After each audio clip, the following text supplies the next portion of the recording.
Namaskar. I am Dr. Seema Rathore Pancholi and welcome back to my YouTube channel Dr. Seema's Homeopathy and Yoga. Friends, मेरे इस video में आज मैं आपको hair fall alopecia के बारे में जानकारी दूंगी। एलोपेशिया क्या होता है, इसके क्या कॉजेज़ हैं, इससे रिलेटेड होम्योपैथिक ट्रीटमेंट, डाइट और योगा के बारे में भी जानकारी दूंगी। तो शुरू करते हैं। एलोपेशिया स्कैल्प से या शरीर के अन्य भागों से बालों का झड़ना, इसे हम एलोपेशिया कहते हैं।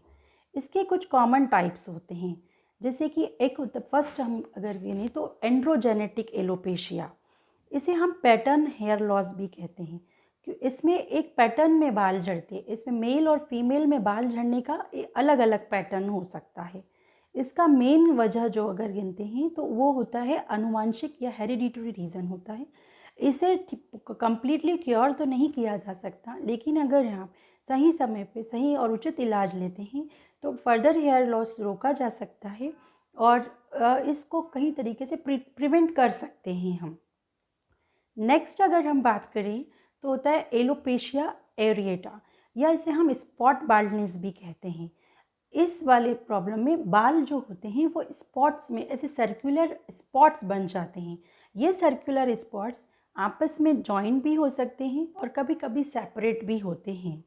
इसके होने का मेन रीज़न अगर देखा जाए तो हमारे शरीर की जो प्रतिरक्षा प्रणाली होती है, ऑटो इम्यून सिस्टम होता है, उस वजह से ये वो प्रतिरक्षा प्रणाली बालों के हेयर फॉलिकल्स पे अटैक करना शुरू कर देती है। तो ये एक ऑटो इम्यून डिजीज़ होता है, इसकी वजह से ये हेयर लॉस होने लगता है। इसे भी कम्प्लीटली क्योर नहीं किया जा सकता, लेकिन फर्दर हेयर लॉस को रोका जा सकता है अगर आप प्रॉपर ट्रीटमेंट ले रहे हैं तो। नेक्स्ट अगर हम बात करें तो एक होता है एलोपेशिया एफ्लुवियम। एलोपेशिया या सो हम टीलोजन एफ्लुवियम भी कहते हैं। टीलोजन एफ्लुवियम जो होता है, अगर आपने कभी नोटिस किया हो तो बहुत ज़्यादा अगर आप स्ट्रेस ले रहे हैं, कोई चिंता कर रहे हैं, या कोई ऑपरेशन मेजर ऑपरेशन हुआ है, या आफ्टर चाइल्ड बर्थ एनीमिया की वजह से अगर इन वजहों से बाल झड़ते हैं तो उसे हम टीलोजन एफ्लुवियम में रखते हैं। नेक्स्ट अगर हम बात करें तो ऐसा होता है एनाजन एफ्लुवियम। एनाजन एफ्लुवियम कभी भी जैसे कोई कैंसरस पेशेंट होते हैं, वो अक्सर कीमोथेरेपी या रेडियोथेरेपी अगर लेते हैं तो उसकी वजह से उनमें बाल झड़ने लगते हैं। कोई ड्रग अगर बहुत लंबे समय से कोई मेडिसिन ले रहे हैं, उसके साइड इफ़ेक्ट्स के वजह से भी बाल झड़ते हैं। या कोई पॉइजनस या कोई हम कह सकते हैं जहरीले रसायन, अगर आपने कोई ऐसा शैम्पू या कोई ऐसा हेयर ऑयल यूज़ किया है जिसमें कोई ऐसा केमिकल मिला है जो आपके बालों को सूट नहीं करता है, तब भी बाल झड़ सकते हैं। लेकिन telogen effluvium and anagen effluvium जो होते हैं, ये दोनों ही कंडीशंस को कम्प्लीटली क्योर किया जा सकता है और बालों का फर्दर मतलब हेयर लॉस भी रोका जा सकता है और नए बाल जो होते हैं वो रीग्रोथ कर जाते हैं। नेक्स्ट अगर हम बात करें तो एक होता है टीनिया कैपिटिस। टीनिया कैपिटिस एक फंगल इन्फेक्शन होता है जो स्किन के साथ साथ कभी कभी स्कैल्प में भी हो जाता है, इस वजह से बाल झड़ते हैं। टीनिया कैपिटिस जो होते हैं इसमें स्कैल्प में ईचिंग बहुत ज़्यादा होता है, बहुत खुजली आती है पेशेंट को और वहाँ पे डैंड्रफ भी हो सकता है। नेक्स्ट अगर हम बात करें तो एक होता है सिकेट्रिशियल एलोपेशिया। इसमें एक तरीके से जहाँ से बाल झड़ते हैं उस एरिया में परमानेंटली स्कार टिश्यू डेवलप हो जाता है, इसलिए जिन रीज़न से जहाँ से बाल झड़ गए स्कैल्प से, वहाँ पे वापस से बालों की ग्रोथ नहीं की जा सकती। लेकिन अगर इसमें भी आप ठीक से और सही उचित इलाज लेते हैं तो फर्दर बालों को झड़ना रोका जा सकता है। तो फ्रेंड्स, ये थे कुछ टाइप्स के बारे में हमने बात की। अब अगर हम कॉज की बात करें तो देखा जाए तो कोई इन्फेक्शन अगर हुआ है, फंगल इन्फेक्शन जैसे मैंने अभी बताया कॉज उसका हो सकता है, कोई आनुवंशिक या हेरिडिटरी रीज़न हो सकता है। इसके अलावा अगर आप बहुत ज़्यादा स्ट्रॉन्ग शैम्पू यूज़ कर रहे हैं या फिर आप कोई ऐसे हेयर ऑयल यूज़ कर रहे हैं जिसमें बहुत ज़्यादा केमिकल मिक्स है। इसके अलावा अगर हम बात करें तो फीमेल्स में मेनली देखा गया है आफ्टर डिलीवरी, चाइल्ड बर्थ के बाद में, या फिर आफ्टर मीनोपॉज, या कोई ओवेरियन डिसफंक्शन है या एनीमिया है, या कोई हार्मोनल इम्बैलेंस की वजह से अक्सर महिलाओं में बाल झड़ने की शिकायत होती है।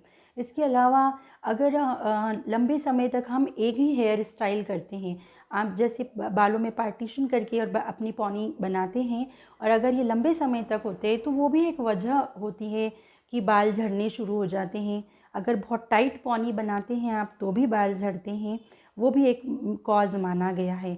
इसके अलावा बहुत लंबे समय से अगर कोई ड्रग्स ले रहे हैं, कोई मेडिसिन ले रहे हैं, अगर कोई लंबी बीमारी से आप ग्रसित हैं, बहुत लंबे समय से फ़ीवर हो रहा है, तो उसके बाद आफ्टर फीवर जैसे वीकनेस आ जाती है बॉडी में, तो भी बाल झड़ने लग जाते हैं। तो ये कुछ वजह हैं, मेन कॉज हैं जिनकी वजह से बाल झड़ते हैं। अब अगर हम इनके होम्योपैथिक ट्रीटमेंट की बात करते हैं तो इसमें काफ़ी अच्छी मेडिसिन होती हैं जो इस हेयर फॉल की समस्या से आपको काफ़ी हद तक आराम निजात दिला सकती हैं। इसमें अगर मेडिसिन की बात करूं तो थूजा ऑक्सीडेंटलिस के बारे में बताऊंगी। थूजा ऑक्सीडेंटलिस उन पेशेंट के लिए बहुत अच्छी है जिनको बालों में अगर बहुत ज़्यादा वाइट और स्केली डैंड्रफ है और उसके अलावा उनको बालों में ईचिंग है, उस जगह पर थूजा बहुत अच्छा काम करती है। तो अगर बालों में डैंड्रफ है, वाइट स्केली डैंड्रफ है, बालों में ईचिंग है, वहाँ पर आप थूजा 30 पोटेंसी में आप सुबह शाम 8 ग्लोब्यूल्स कुछ दिनों के लिए ले सकते हैं। नेक्स्ट मेडिसिन हम बात करते हैं नेट्रम म्यूर। नेट्रम म्यूर एक बायोकेमिक मेडिसिन भी होता है। नेट्रम म्यूर अगर ये स्पेशली फीमेल के लिए बहुत अच्छी होती है, जहाँ पे अगर जैसे फीमेल्स में आफ्टर चाइल्ड बर्थ, मीनोपॉज होने के बाद, या फिर उनको कोई एनीमिया अगर है फीमेल्स में और उसकी वजह से बाल झड़ रहे हैं, तो उसके लिए नेट्रम म्यूर बहुत अच्छी मेडिसिन होती है। नेट्रम म्यूर में सबसे ज़्यादा देखा गया है कि बाल जो झड़ते हैं वो आपके जो एक पैटर्न में झड़ते हैं, उसमें फोरहेड जो है वहाँ पे आपके फ्रंटल जो एरिया रहते हैं वहाँ से बालों का झड़ना पहले शुरू होता है। अगर ऐसे कोई सिम्टम्स हैं तो आप नेट्रम म्यूर 6x पोटेंसी में 4 टैबलेट्स सुबह शाम कुछ दिनों के लिए ले सकते हैं। काफ़ी अच्छी मेडिसिन है। नेक्स्ट अगर हम बात करें तो लाइकोपोडियम।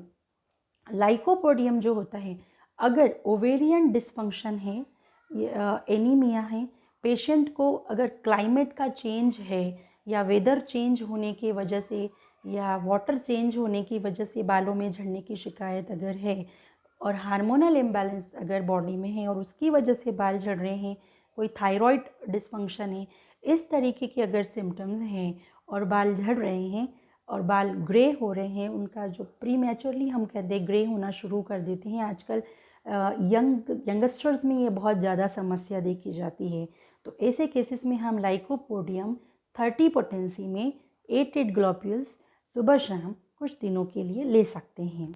नेक्स्ट मेडिसिन मैं बात करूँगी फ्लोरिक एसिड। फ्लोरिक एसिड एक हाईली रिकमेंडेड मेडिसिन है in the case of hair fall in homeopathy, सबसे ज़्यादा दी जाने वाली मेडिसिन। फ्लोरिक एसिड ऐसे पेशेंट जिनको एलोपेशिया एरिएटा है, जैसे मैंने प्रीवियसली अपने वीडियो में बताया है कि अगर बाल झड़ रहे हैं और वो सर्कुलर ऐसे स्पॉट्स छोड़ रहे हैं, तो एलोपेशिया एरिएटा में फ्लोरिक एसिड बहुत अच्छा काम करती है। इसमें आप फ्लोरिक एसिड 30 पोटेंसी में कुछ दिनों के लिए सुबह शाम 8 ग्लोब्यूल्स कुछ दिनों के लिए ले सकते हैं। नेक्स्ट मेडिसिन है फॉस्फोरस। फॉस्फोरस जो होता है, जहाँ बाल जो बंचेस में अगर झड़ रहे, गुच्छे में बाल अगर झड़ रहे हैं, वहाँ पर ये रिकमेंडेड की जाती है। अगर क्लाइमेट का चेंज, वेदर चेंज होने से अगर बाल झड़ रहे हैं या बालों में डैंड्रफ है, उस केस में भी फॉस्फोरस अच्छा काम करती है। तो फॉस्फोरस 30 पोटेंसी में 8 ग्लोब्यूल्स कुछ दिनों के लिए ले सकते हैं। Next medicine is Ustilago. Ustilago भी एक बहुत अच्छी मेडिसिन होती है। स्पेशली यूस्टिलेगो में ये देखा गया है कि पेशेंट को एक्जिमा के सिम्टम्स भी रहते हैं। अगर एक्जिमा के साथ में या फिर स्कैल्प के ऊपर पस्ट्यूलर इरप्शंस हैं, कोई छोटे छोटे बारीक पस जैसे इरप्शंस हैं और बाल झड़ रहे हैं, और इसको स्पेशली हम एलोपेशिया एरिएटा में ज़्यादा इस्तेमाल करते हैं। तो अगर ऐसी कोई सिम्टम्स हैं तो आप 8 गोली सुबह शाम कुछ दिनों के लिए ले सकते हैं। Next medicine is विनका minor. विनका minor भी एक बहुत अच्छी मेडिसिन होती है, स्पेशली यह भी एलोपेशिया एरिएटा के सिम्टम्स पे काफ़ी अच्छा काम करती है। इसके साथ ही पेशेंट के जो बाल रहेंगे वो बहुत ज़्यादा आपस में मेटेड उलझे हुए रहेंगे, साथ ही वहाँ आपको डेंड्रफ देखने भी मिल सकता है। इसमें एक बहुत प्रोमिनेंट सिम्टम होता है कि पेशेंट को ईचिंग बहुत ज़्यादा, खुजली बहुत ज़्यादा होती है स्कैल्प पे। तो अगर ये सिम्टम्स मिलते हैं तो विनका माइनर 88 ग्लोब्यूल सुबह शाम कुछ दिनों के लिए ले सकते हैं। ये तो रही होम्योपैथिक मेडिसिन के बारे में जानकारी। ये इंटरनली ट्रीटमेंट होता है, लेकिन हमें इसके साथ ही कुछ योगासन भी हैं जो करना बहुत लाभ पहुंचा सकते हैं इस समस्या से निजात पाने में। जैसे कि अगर आप अनुलोम विलोम करते हैं तो उससे आपका ब्रीदिंग जो वो कैपेसिटी है वो काफ़ी अच्छा हो जाता है, लंग्स की कैपेसिटी बढ़ जाती है।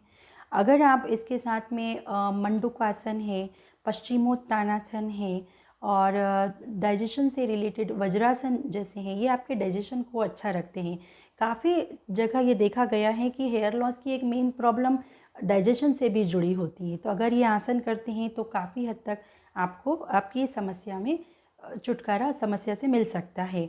नेक्स्ट इसके अलावा हम अगर भ्रामरी प्राणायाम बहुत अच्छा होता है। ये स्ट्रेस को दूर करता है, टेंशन को दूर करता है, तो भ्रामरी प्राणायाम बहुत लाभदायक होता है। इसके अलावा अगर हम बात करते हैं डाइट से रिलेटेड, तो आपको बैलेंस और न्यूट्रिशनल डाइट लेना है, अंकुरित अनाज लेना चाहिए खाने में। इसके साथ ही मौसम के फल जो हैं वो खाना चाहिए। इसके अलावा अगर हम बात करें तो माइल्ड और बहुत ही जिस तरीके से हर्बल शैम्पू और माइल्ड शैम्पू आप यूज़ करिए बाल धोने के लिए। स्ट्रॉन्ग शैम्पू या स्ट्रॉन्ग ऐसे ऑयल मत यूज़ कीजिए जिसमें कि बहुत ज़्यादा केमिकल है। इसके अलावा बालों में आप ऑयल्स की मसाज कर सकते हैं, चाहे कोकोनट ऑयल हो या फिर ऑलिव ऑयल या मस्टर्ड ऑयल ले सकते हैं।